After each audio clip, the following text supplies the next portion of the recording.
বিসমিল্লাহির রহমানির রহিম। আসসালামু আলাইকুম।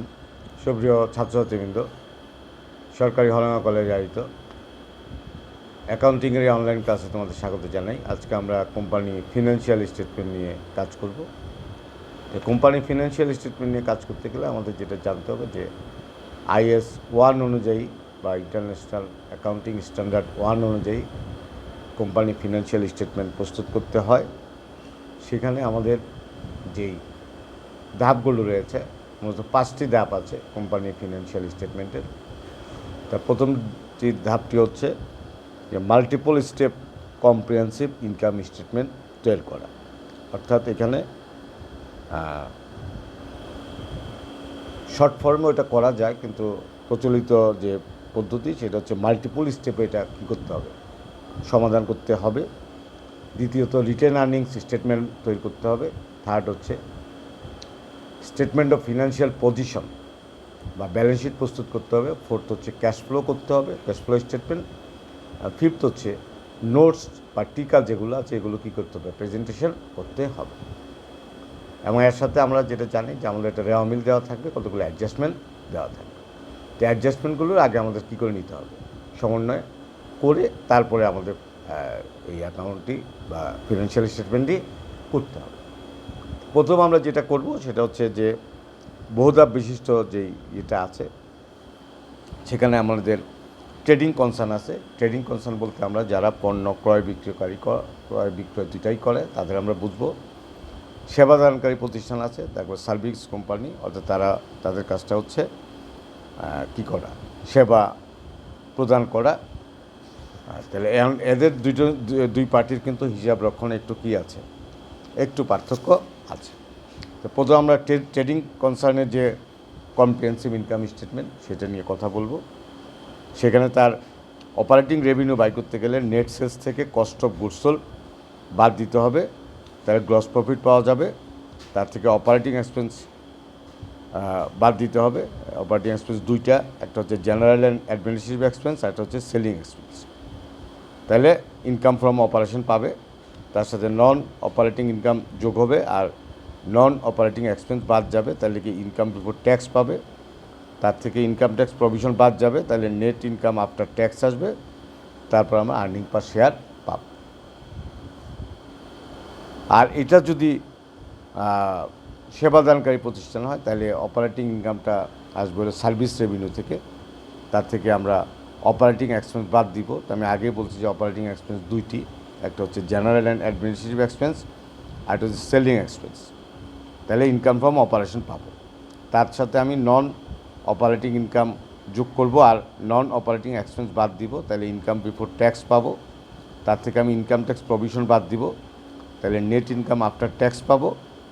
তারপরে আমি আর্নিং পার শেয়ার বাই করতে পারব। এখন হচ্ছে অপারেটিং যে সেকশন আছে, এই খাতে ব্যবসার মূল কার্যক্রম পরিচালনার সাথে সম্পৃক্ত আয় ও ব্যয়সমূহ উপস্থাপন করা হয়।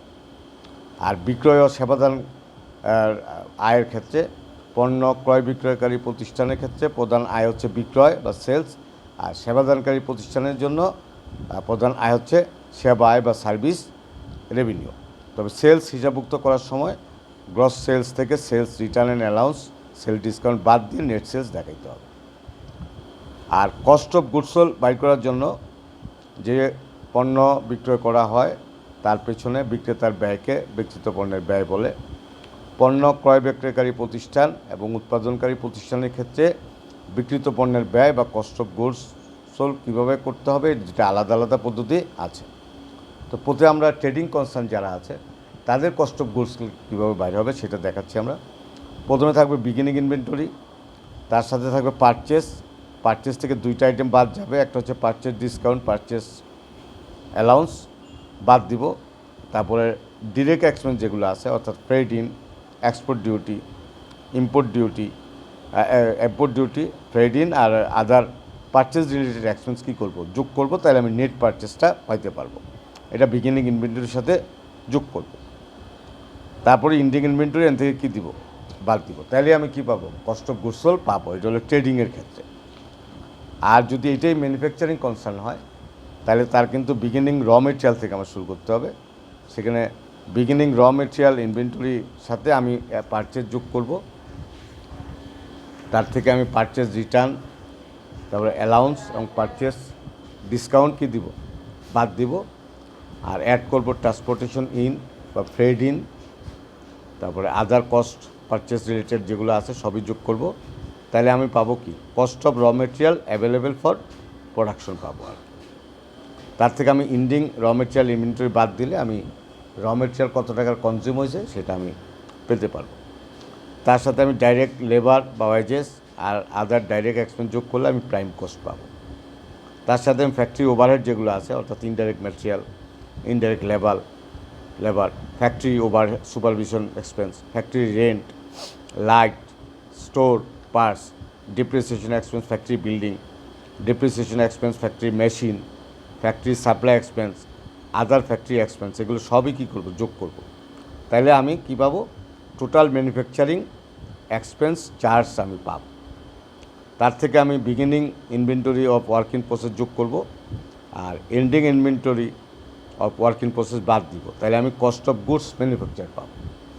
সেই সব কস্ট অফ গুডস ম্যানুফ্যাকচার থেকে আমি beginning inventory of finish goods যোগ করব।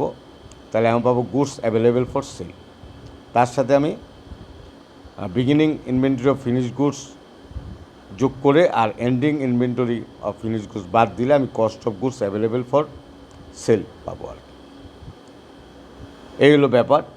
তাহলে আমি cost of goods available for sale যেটা, এটা সাথে আমি আরও দুইটা জিনিস বিবেচনা নিতে হবে। সেটা হচ্ছে সেলিং অ্যান্ড ডিস্ট্রিবিউশন এক্সপেন্স, আর এটা হচ্ছে অ্যাডমিনিস্ট্রেটিভ আর জেনারেল এক্সপেন্স।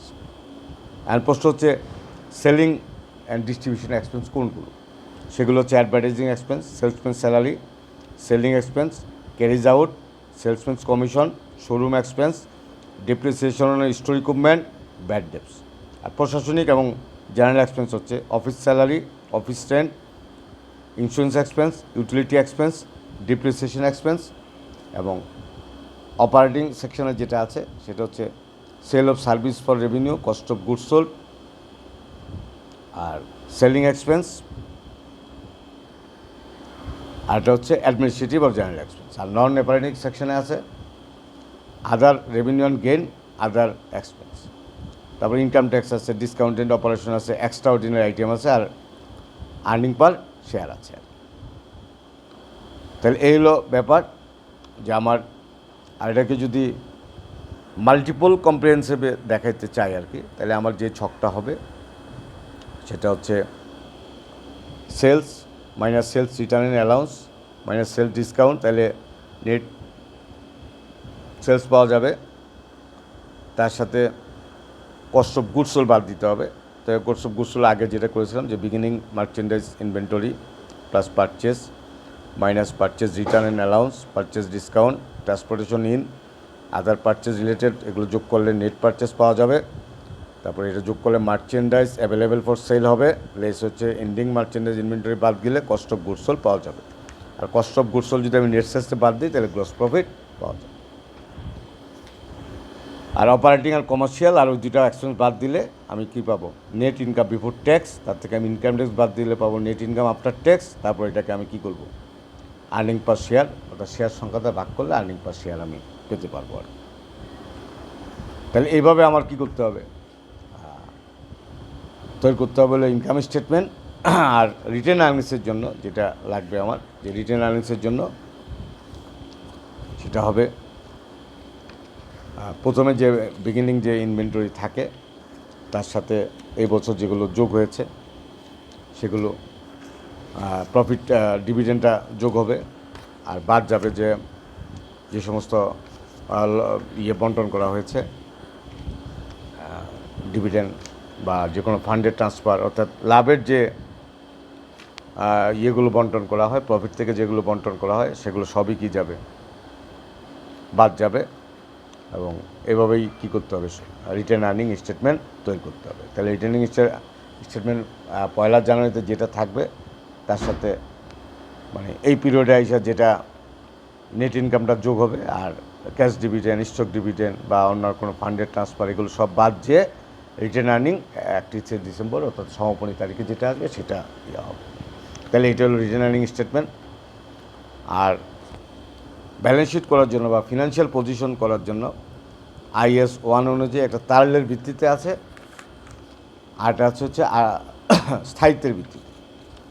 তারল্যের ভিত্তিতে করতে গেলে একরকম হবে, অর্থাৎ যেটা তরল বেশি মানে সেটা আগে আসবে, আর স্থায়িত্বের ভিত্তিতে করতে গেলে স্থায়ী সম্পদগুলো আগে আসবে। দুইটাই কিন্তু IAS স্বীকৃত। তবে আমরা সাধারণত যা দেখা যায় যে মানে কারেন্ট অ্যাসেট অর্থাৎ তারল্যের ভিত্তিতে করি, সেখানে কারেন্ট অ্যাসেট যেগুলো আছে অর্থাৎ cash, short term investment, account receivable, note receivable, inventory, supplies, prepaid expense, other current asset, এইভাবে আমরা টোটাল কারেন্ট অ্যাসেটটা পাই।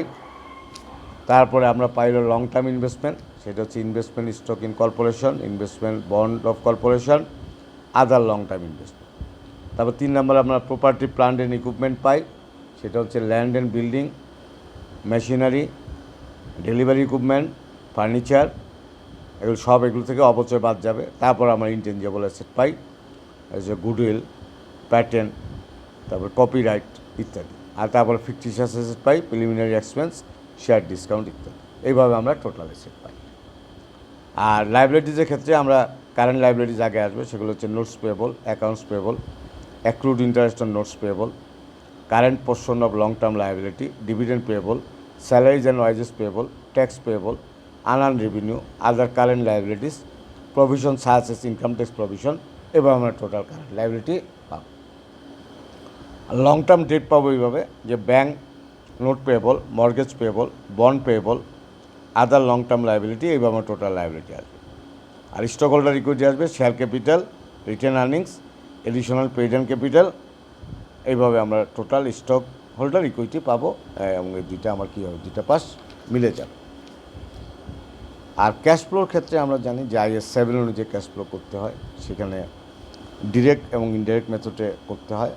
যদি ডিরেক্ট মেথডে করতে হয় তাহলে ক্যাশ রিসিভ আছে 3টা, cash receive from customer and sales of goods, cash receive from interest and investment, cash receive from dividend, এর টোটাল রিসিভ। আর 4টায় পেমেন্ট যায়, cash paid to supplier, cash paid to employers, cash paid for operating expense, cash paid for interest expense. এটা বাদ দিয়ে যেটা টাকাটা পাওয়া যায় সেটাই কী হয়, যে তারপর কেমন সময় ক্যাশ ট্যাক্স থাকে, ক্যাশ আদার এক্সপেন্স থাকলে এটা টোটাল পেমেন্ট। কারণ রিসিভ থেকে পেমেন্ট বাদ দিলে যা থাকে সেটাই কি net cash provided by operating activities.